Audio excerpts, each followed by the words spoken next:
You are listening to Something Rather Than Nothing. Creator and host, Ken Vellante. Editor and producer, Peter Bauer.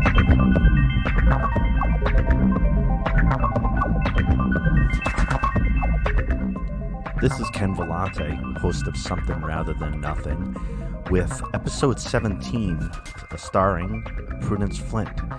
Prudence is an Australian artist and a brilliant thinker, a brilliant artist, and just creates a fascinating world with her paintings. I hope you'll check out her paintings either before or during or after this episode. They're quite brilliant and won many awards in her home country of Australia. She's being recognized more internationally with her first international show in Dublin, and also some recent exposure on magazines such as High Fructose, and most recently in Juxtapose, Winter 2020 issue. Wanted to mention a few thanks for your support for the podcast, which actually just passed the 1,000 downloads. And as you know, is available on Spotify, iTunes, and on its source, Podbean. Received a lot of nice comments and feedback from folks. Always feel free to contact the show. The easiest way to do that would be at my personal email, which is Ken Vellante, Ken, V as in Victor, Olante, Ken Vellante at iCloud.com. And I appreciate any comments you have or any ideas for future guests that you think would be great. I've had such incredible guests. Again, this is episode 17 since debuting this show in July, and have some incredible guests upcoming, including Gerald Roulette, who's a Portland, Oregon artist, just an incredible artist, and veiled a new portrait of Jesus over at Concordia University. And there's also a former NFL player and a lifelong artist since an early age. So that should be an episode that'll be coming up very soon, including another episode with Jack Kent, who is a Portland sketch artist and is somewhat known for his Sketchy People series, where he depicts the strangeness that is Portland, Oregon, and some of the folks he meets there. He sketches them out and lists their location. And anyways, looking forward to a great conversation with him.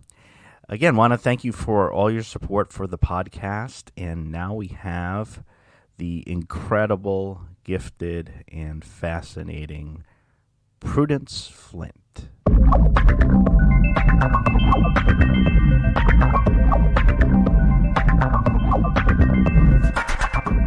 We're separated by a lot of time zones, and Yep. I sent you the link to the podcast, but it tends, for my guests, it tends to be pretty comfortable. It tends to be rather fun, a chance to answer or try to stab at these some of these questions. But from the outside looking in, do you have any just kind of just drop them out questions or anything?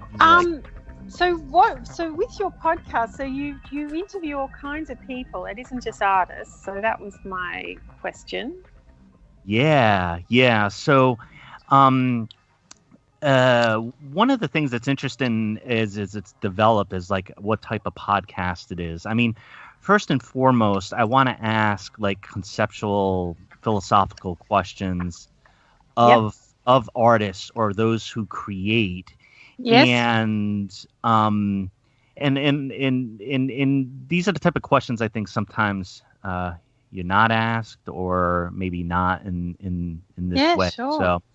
So my net ends up being pretty darn large because my interests go that way, and some less. I would say creators actually might even be more accurate. Now that you mention that sounds good. Yes. Yeah, because there's some, like some political stuff I have in there. These like things like I think of things like organizing or cooking or like these kind of creative acts and just yes. So with a net that large, you know, Yeah. No, it might. it looked interesting. Looked really interesting. So Yeah. no, and I like the questions. I really like the questions that you asked. So I did write a few little notes this morning about how I'd answer your questions. So Yeah. All right. And I want to, so I'll get into it. I want to ask a little bit more into a couple of your interests in some of the things that you read and also your process with journaling and, how yes.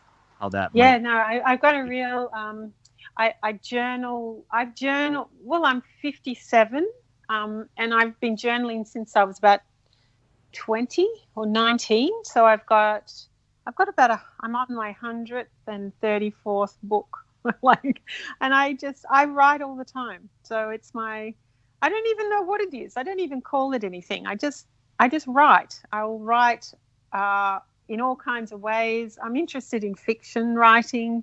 So I just, but I kind of feel like I need another life to write literature, but I feel that I just write anyway. I need to write.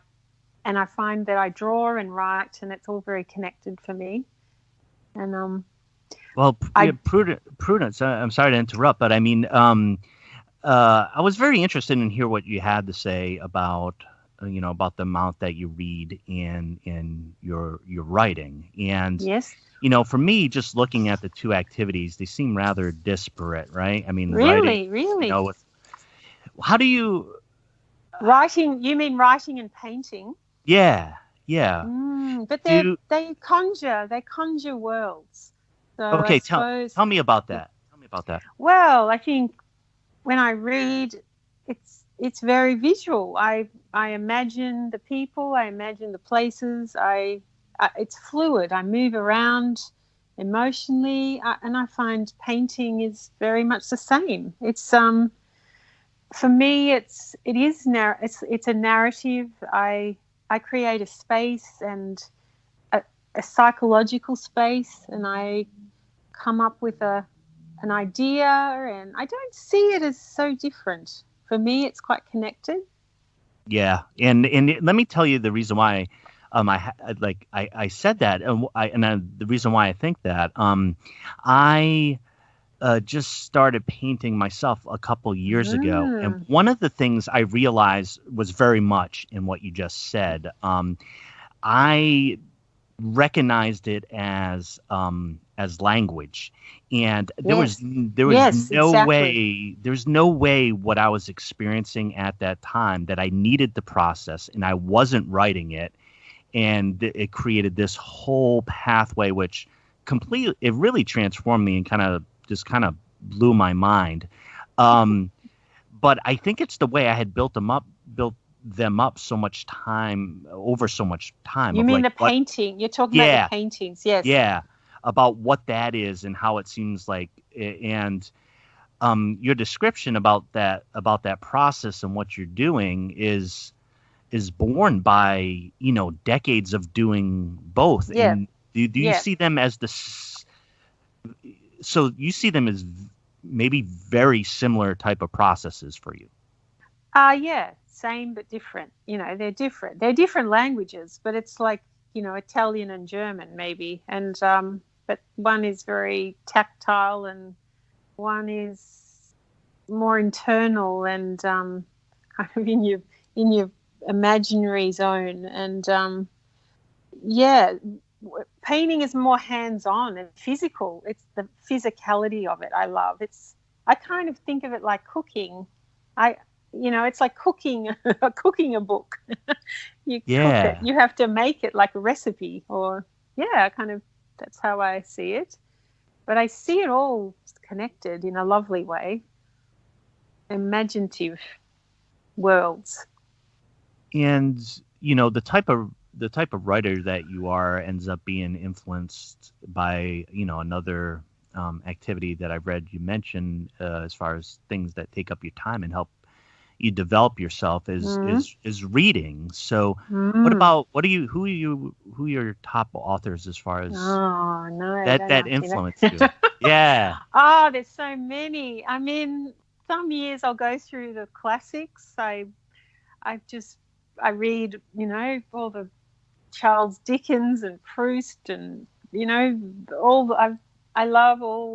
I go back through history and read, Jane Austen and the Bronte sisters and then more contemporary writers. I'll read a lot of contemporary writers. I'm not going to be able to think of any of them now, but I'll read everything. I read crime. I read science fiction. I read a lot. I read theory. I should go to my bookshelf, shouldn't I? Murakami. I love all kinds of books. Elena Ferrante. I loved all that series. Yeah. Does that give you some writers? That does. So let's go back to to childhood. I think another interview I heard that you were the youngest yes in the yes family. And I had three older brothers.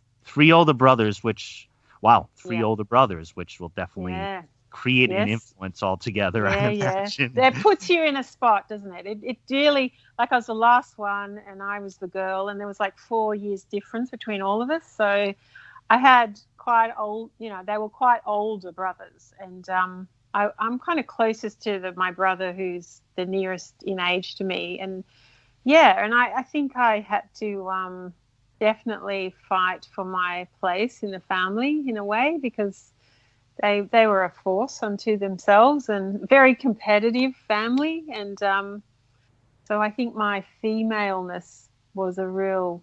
I think I survived. Not, some other person might have done another thing, but I think my femaleness became quite a interest of mine, and I think that's what's happened with my work, in that I think I still investigating that in my work, and I'm interested in that when I read fiction. I think I'm very interested in gender and how it defines you socially, and through history, how it influences how you exist in the world.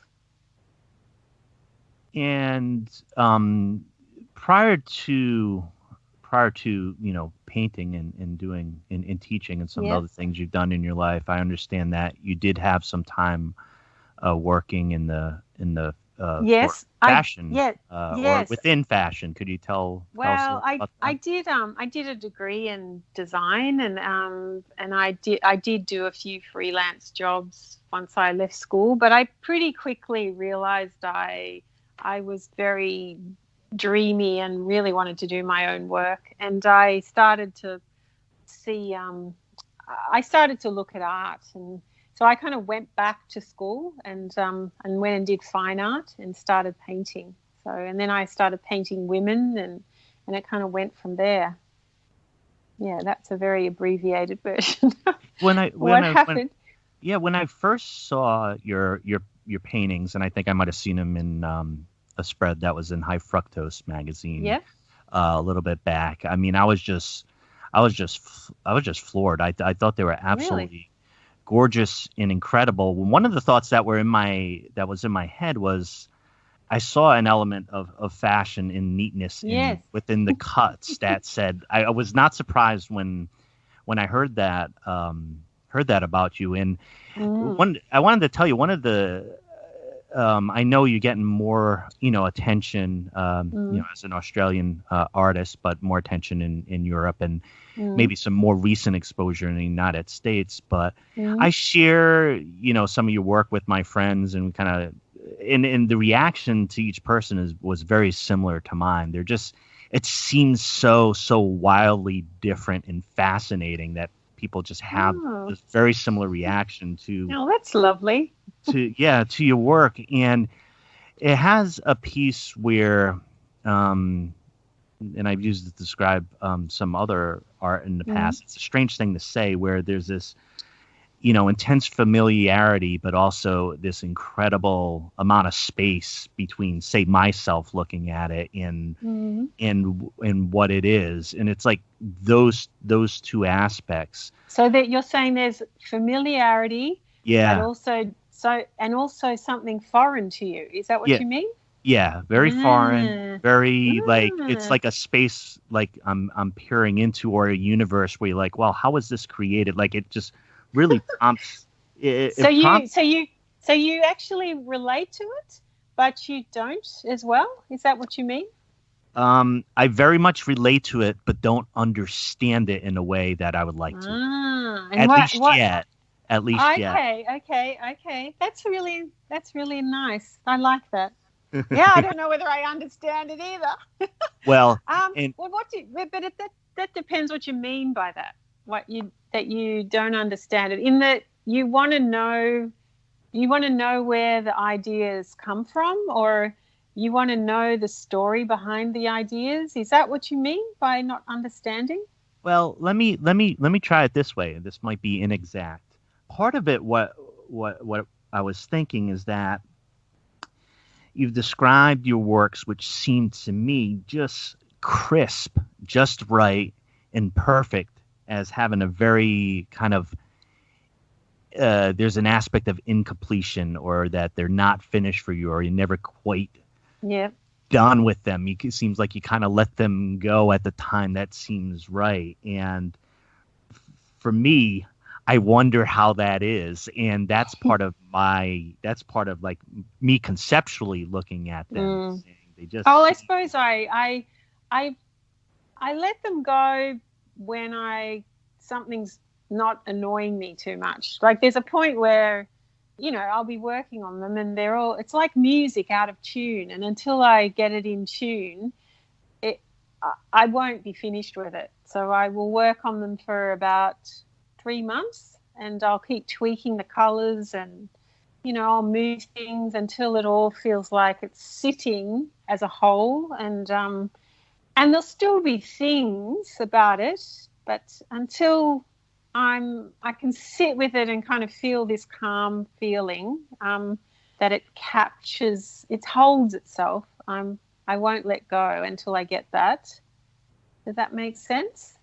Yeah, it does. And one of the biggest challenges and questions I didn't have written down for you, but I'm going to take a stab at. Yeah. I've discovered on the podcast it's easier to play a music track, right, and then the music's going to be right in front of you. You can hear the sounds, and of course with painting, sometimes you feel like I feel like I'm stumbling out of the block, describing a painting. But what I would say basically about painting in your recent pieces is that they're women subjects predominantly, that there are various very neat and perfect geometric shapes and shadow interplay and light interplay. There is a kind of a mundane activity. There's a bit of disproportionality where things seem a little bit bigger or smaller than you would expect them to be. Now, for everybody's listening to podcasts, the point is just go search for the images. But I always try to take a stab when we're talking about painters, about what's going on there. I think you've described them very, very beautifully. Oh my gosh! All right, well. I was going to write it out. I'm glad I just tried to work it out. That's in beautiful. my head. And I love the way you say the disproportionate parts because they just happen when I don't do things deliberately. It's more just that, but I love it when I get a body to sit how I want it to sit, and it's and it becomes it's like a body sitting in the space. So that all happens in the process of the painting. It's not, I don't design it like that. It just kind of happens. Usually they start out quite in proportion, I suppose, if you want to say that at the beginning sometimes, and then they get out of proportion or whatever. But I feel like the out of proportion is a kind of psychological proportion. So Yeah. yeah, because if I did kind of because photographs distort, emotion distorts. I don't feel like we ever have a so-called accurate sense of ourselves. So if I want to embody a figure in a painting, for me it always has to have its own sense of proportion. It's not about like if you measured it all up in a scientific way, that wouldn't make sense to me. Well, because speaking of proportion, I was surprised, and then it made perfect sense to me of some of your interest in some of classical painting. Yes. And kind of, typical, religion. Well, typical, yes. so to speak, religious subjects. Yes. And yes. I heard a bit of audio. Yeah, and just you describing about that. Can you tell us about your interest in that, and whether you see an overt connection to your work that you do? Well, I love, when I travel, I love going and seeing early Renaissance paintings, just because they're so incredibly intense, and I love all the religious narratives, because they're never, there's such a scope, even though the story stays similar, but I just find them incredibly heart-wrenching, and about humanity and pain and pleasure, and humorous, and I just love the limitation of painting, in that you actually have this when you go and see these paintings that were done quite a long time ago, and you see the artist's hand, you see the paint, and I just can't, nothing beats it for me. I could just, it's always the highlight of my travels. And even tiny little paintings, they might be as big as your hand, or two hands. And I just find it amazingly emotional when I go and see these amazing little paintings. And yeah, they're like little windows into the past that are really precious. And yeah, there's some beautiful pieces, and I think there's a lot of just hearing some of your description before about those on another podcast. It was was it about? It was a it was about a 5-minute piece about a particular piece. Yeah. At the Met. Yeah, I love Hans Memling, and he's one of my favorites. We've got a beautiful one in the NGV here in Melbourne, and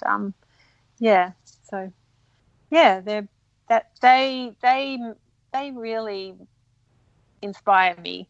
They kind of, if I could do anything that was even slightly as powerful, I would. Yeah, that's what I find. I can go and see the paintings, and it just will remind me of the power of it. So yeah. Is that why one of my questions for you is why you create? Is that why you create? I think, why I create. I think I've always, ever since I was little, I think I've always needed to do something. I'm not somebody who can, I think it's a certain kind of suffering that makes you create. I don't mean that in a dramatic way, but I've never been able to just kind of sit back and not do something. I feel like I get a lot of joy from looking at pictures and from stories. So I suppose that I need to engage in that to, I suppose it's a way to, it's an existential dilemma. I have to do that to feel like my life is okay, or to stop general anxiety about living. It somehow makes living make sense to me. because I will have like this year, I've had a very dramatic year, and my paintings, I can sit back and I can see that I've done quite a bit of work this year, and I find it very consoling that I can somehow still make work from that, and it will feed my work, and somehow it makes me think there's a part of me that is watching everything that's happening, and there's a remove, and it's a peaceful place. It's so when I go into my studio, it's a peaceful kind of power. I'm empowered because there's a detachment and that I don't probably have in other parts of my life, and so that's why I do it. Well, in the face of difficulty, being able to have that experience is quite the blessing. I'm happy for you. Yeah, and difficulty is inevitable in life. Like, it's because there's always loss going on, and that's what life is, and you have to console yourself somehow. I'm making it sound pretty dramatic, aren't I? Life, but it's just, I actually think it is pretty tricky living your life and how to make sense of it and come to grips with loss. So yeah, I'll explain what's happened this year, because I was in a relationship for 31 years and it finished in January. So this year is my first year since, most of my adult life I've been in a conjugal relationship. So this year is the first year. I'm adjusting to huge change.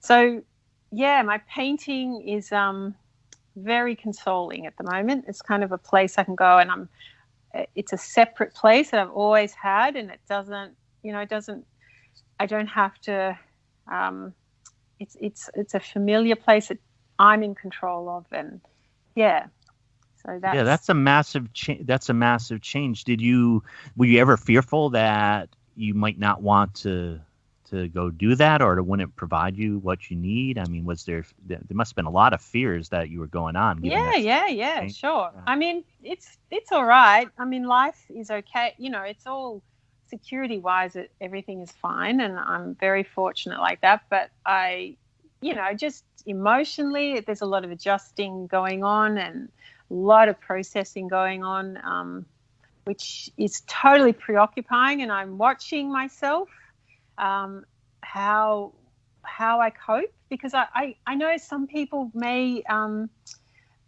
get more depressive, and I'm probably watching myself get more. I'm more on I get a bit more obsessive and impulsive, and that's what I've had to manage this year. I'm much more obsessive thoughts, and I've had trouble reading and watching films because it's as if my brain is preoccupied with processing all this new information. It's kind of like I've got to find a new way to live with myself and the world. So it's been a huge project.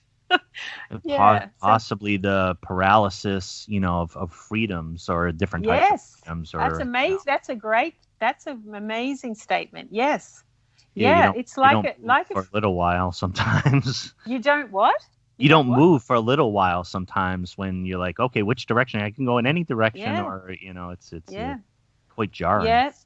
Oh, freedom, whatever that means. But it's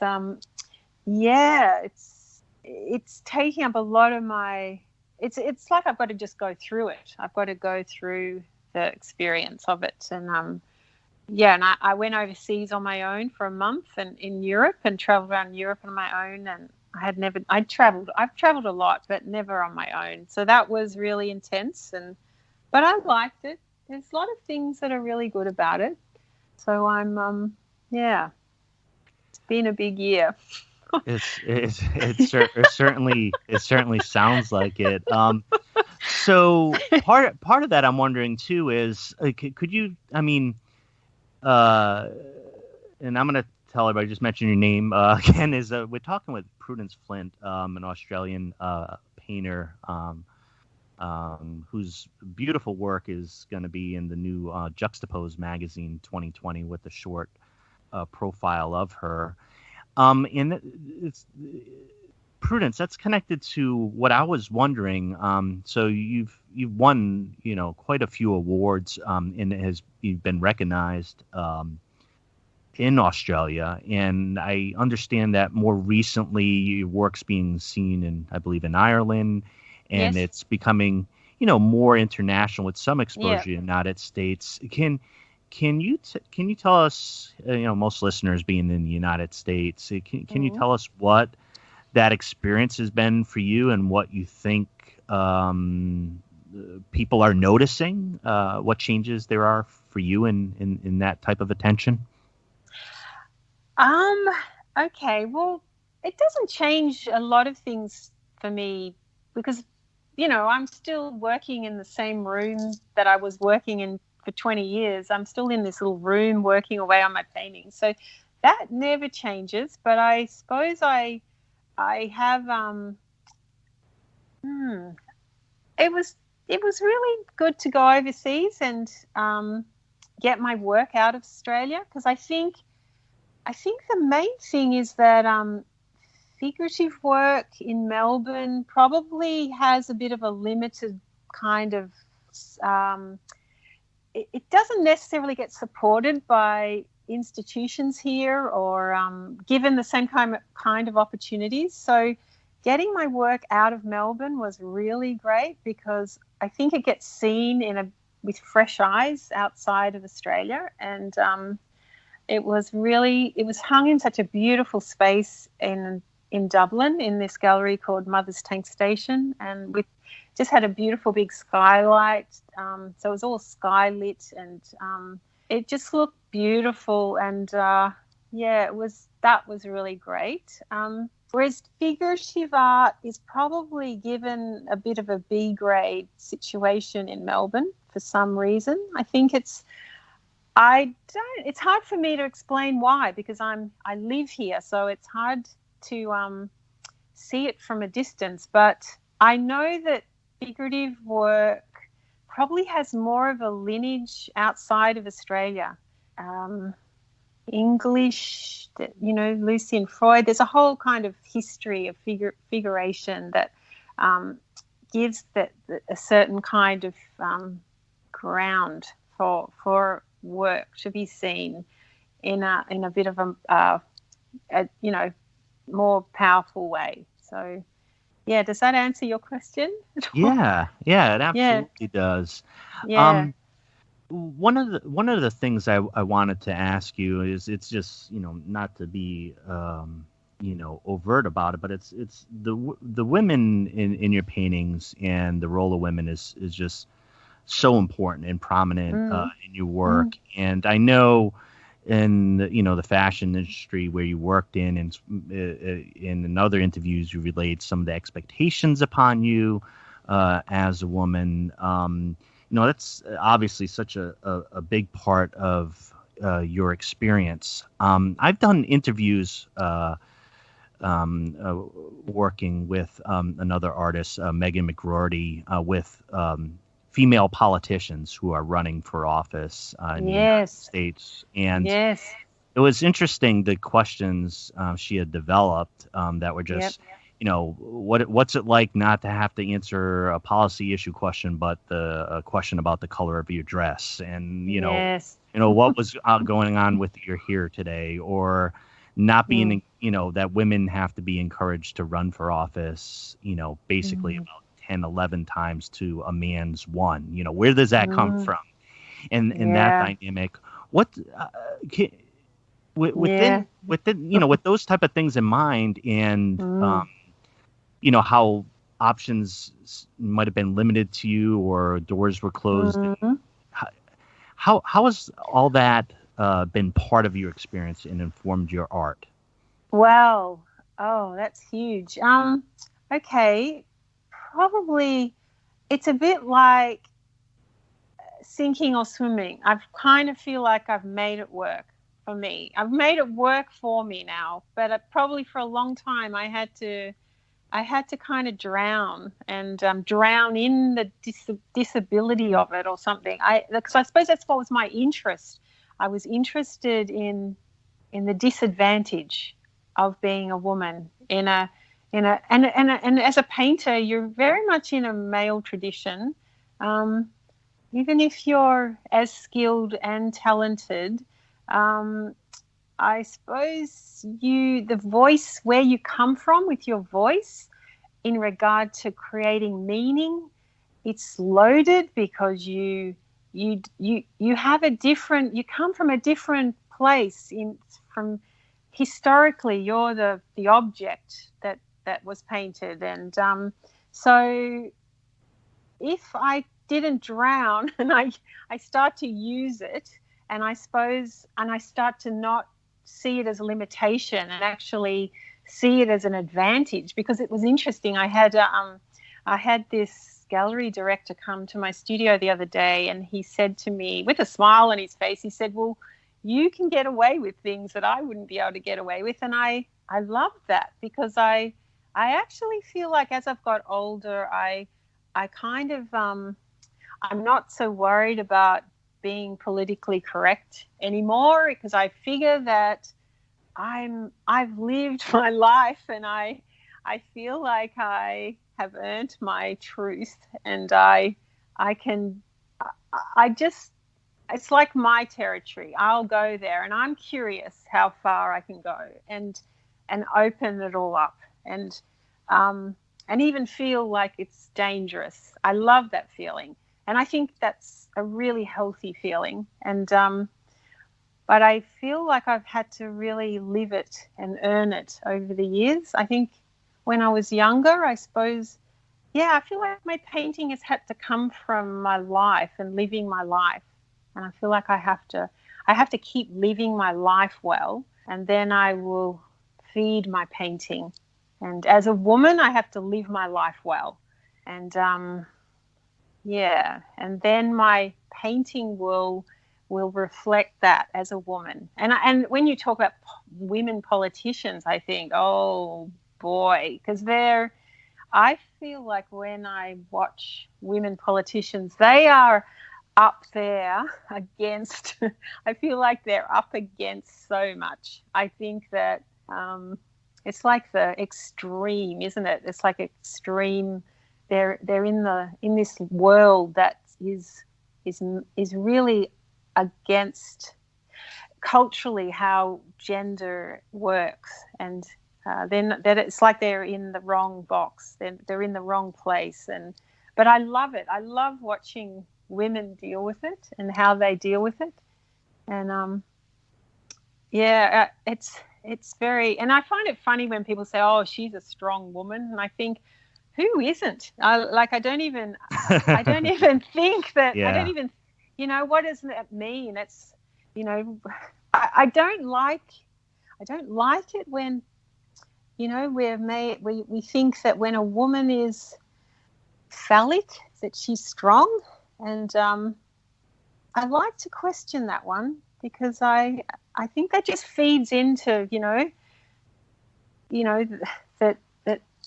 that strength is the phallic thing, the suit and the, and I always like to feel like I don't want to do that. I feel like I'm not really, I don't know. I think I'm just judging women then, just like the social world does, and puts women in a certain corner. And I think women have I know men do too, but it's kind of like gender. We put each other in a corner, and you've got to kind of stay there. And I like it when it crosses over and it gets all kind of blurry. And I think that's much more real. No, yeah. And it was obviously a really big question. And I see a lot of, I picked up on some of the words you had to say, and just strength. I see your paintings being just incredibly strong, and the other piece, and the figures in your painting being incredibly strong. The other piece I was picking up on, connected to freedom, and you feeling that there's, you keep trying to get away with things. And I was thinking of the the answer to the question, what is art by Andy Warhol, is art is what you can Yes. get away with, right? Yes. So like getting away with things. Do you crossing thresholds somehow? Yeah. Well, so tell me what is art? What is art? Yeah, well, that's a really general question. Yeah, I don't know. I think it can. Well, I feel like it's a mirror. It's for me. I mean, maybe for other people it would be something else, but Sure. For me, I want a mirror. So I look into, and that's my interest in a painting. I suppose I want to look into it's like a space, and I want to go, oh, I know that feeling. And I think that's what I love. I get a lot of joy when I can recognize something that I know, that it's a feeling or a place and the same with fiction reading, when I recognize something, and that's art to me. It's a mirror. It mirrors us back, our aliveness. Is that part of the reason why you stay with your paintings as long as you do? I mean, I found that to be... You mean 3 months when I actually stay with them to work on them? Yeah, you mentioned it seemed like when they were placed in a different location, that you had kind of been, near them for an amount of time, or had, that relationship with the paintings themselves, and then they were, displaced somewhat. As I just heard in your answer, I mean, is that part of why you think you do that, or is it, do you ever think when I have to let go of them and then I have to create new ones? Yeah. Yeah. I feel like, because life's constantly changing and shifting, and I have new ideas, and there'll be something that's quite, it's kind of like dreams. You dream certain dreams that are repetitive. Well, I get repetitive dreams for years, and then they'll suddenly stop. That repetition will stop, and there'll be a new kind of dream.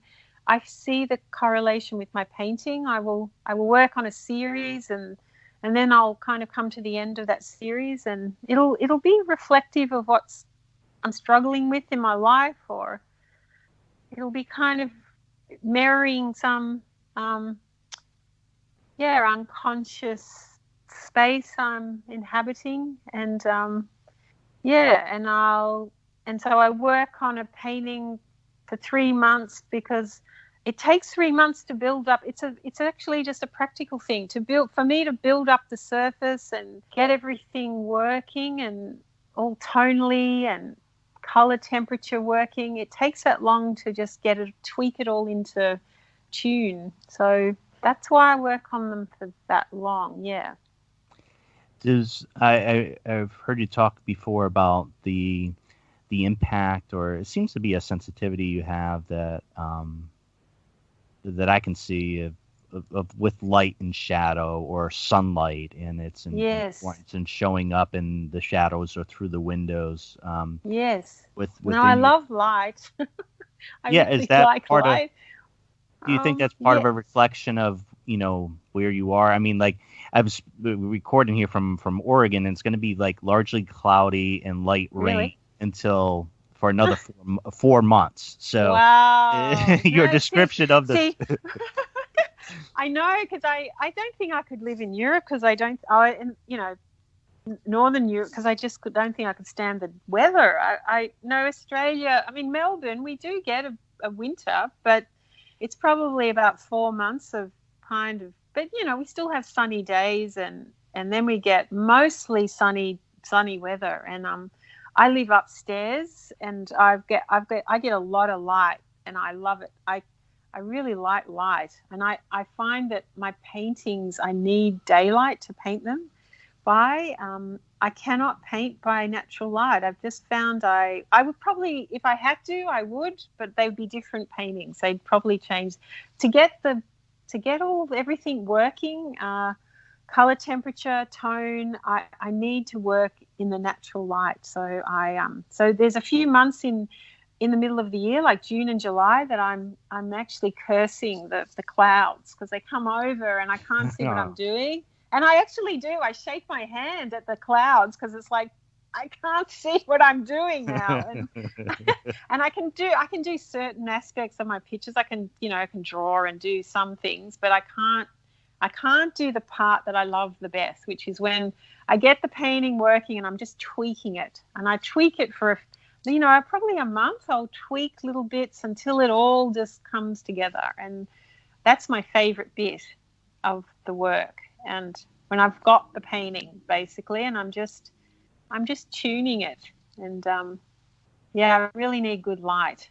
So I've got I've just got a bedroom that I work in, and it's got northern light, and so this time of the year is great. And so I know I've got January, February, March, April, May. May gets a bit iffy. June, July, bleh.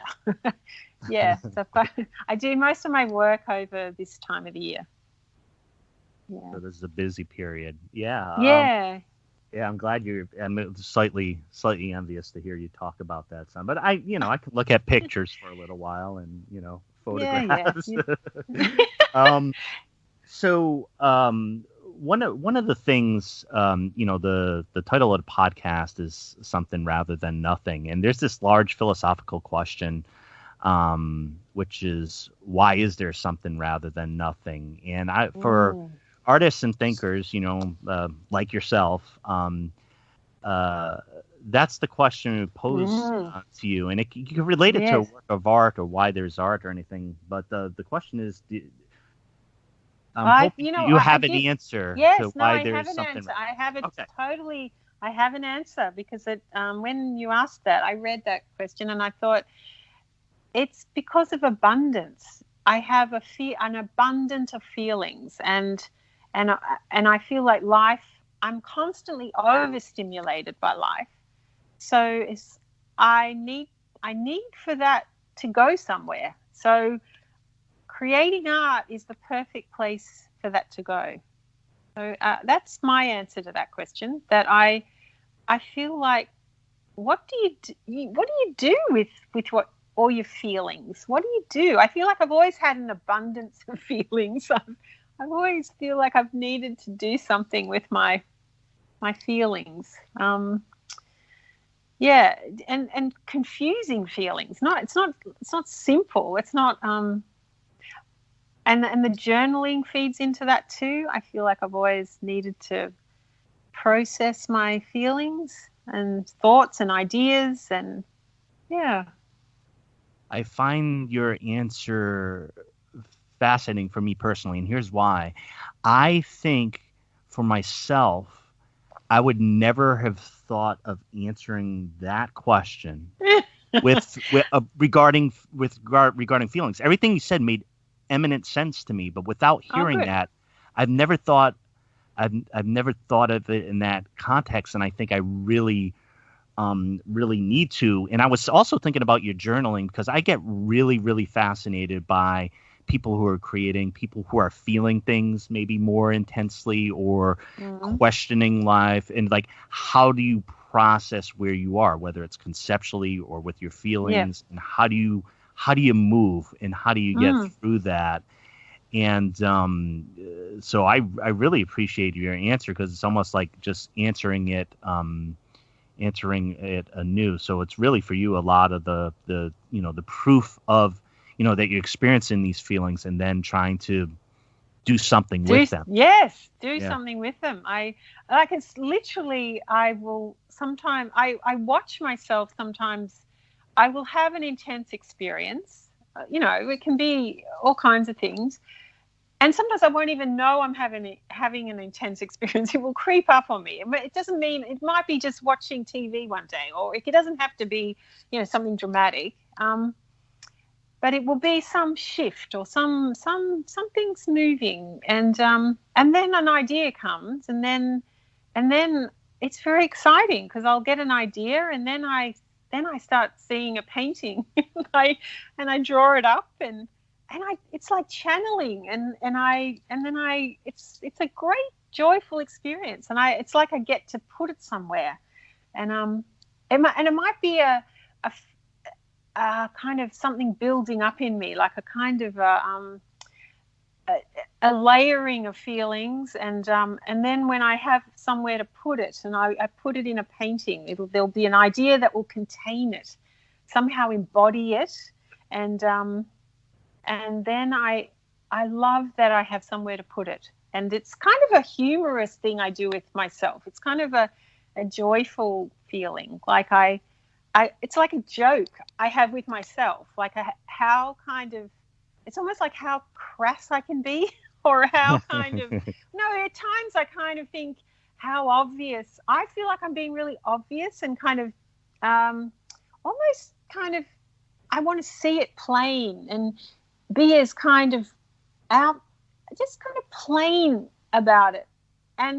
But it's never plain, because I find when I start painting it, the depth of it starts to reveal itself, and then I start to look at it and think, so there's connections with this and the past and my mother, and then I start to see all the layers of it, and that's very consoling, because I think that, you know, you kind of realize that that's what you're doing all the time in your life.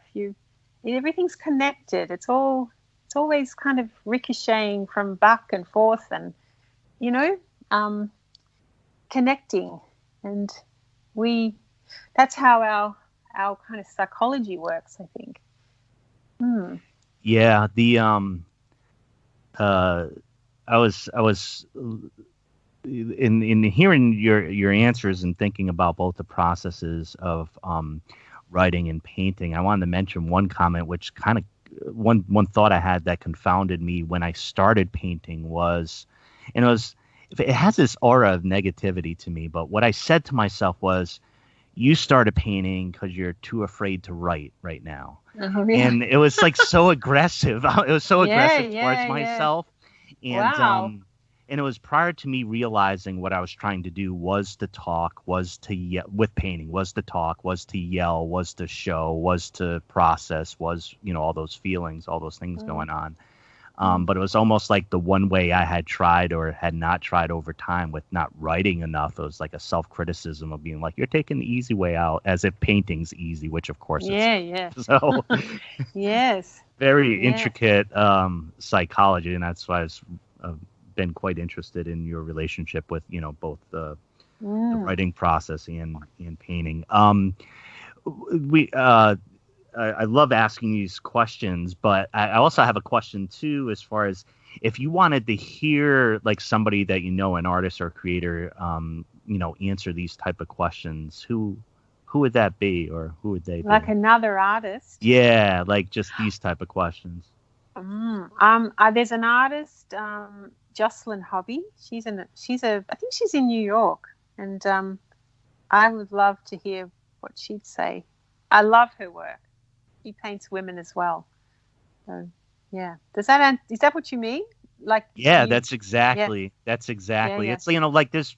I love doing the podcast. There's this whole element where you might hear it as far as how I interact. Is like I'm trying to really learn, or I've heard her talk as well. Yeah. She's got it on her website. She's got there's a lecture she's given at a university, and she's really interesting. And I think I love listening to what she said and how she talked about her work. And so I related to that a lot. And so I'd love to hear her talk again. Yeah. Oh, and thank you for that. So Prudence, part of this is just at the end here is just kind of open-ended, where you can just kind of like let us know, you know, what you're doing or where people can find your work. I had mentioned the new Juxtapose magazine with the nice profile and depiction of your work and nice interview. And you've been in High Fructose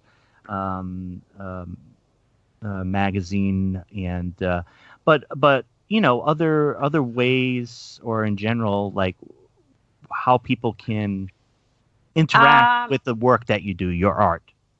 Well, I have an Instagram account, and I put up a lot of studio shots and work in progress. So if people are interested to see how the work gets done, because I will put things up before they're finished, and so that can be interesting for people. Yeah.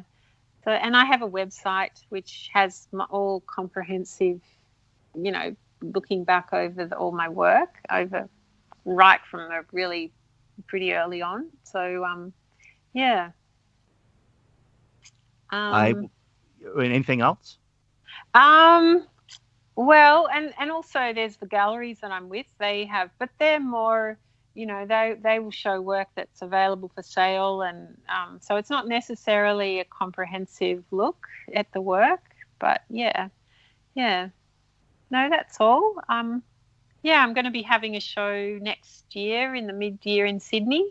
At a gallery called Fine Arts Sydney, and so I'm just finishing. I'll be showing 5 paintings because I probably produce 5 paintings a year. So that's my next show, and that will be in mid-year. So a good time for me to have a show because it's when winter means that I won't be able to do my work. So it's a good time to have a show. Yeah.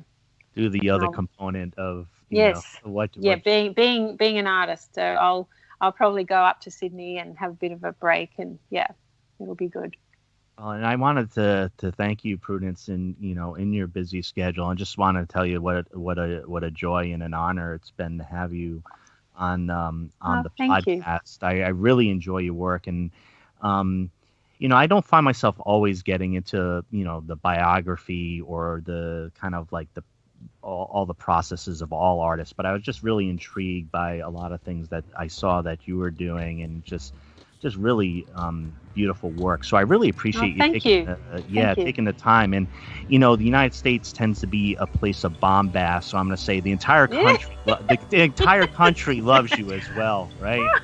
And it's the bombast that we work with, so everybody here loves you. Very good. Well, no, thank you, and I have loved all your questions, and it's been a pleasure. Thank you so much, Prudence. Take care.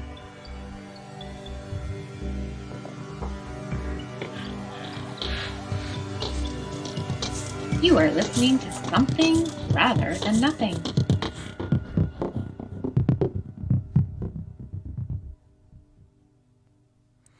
And this is my thank you list. This is from me, Ken, host of Something Rather Than Nothing.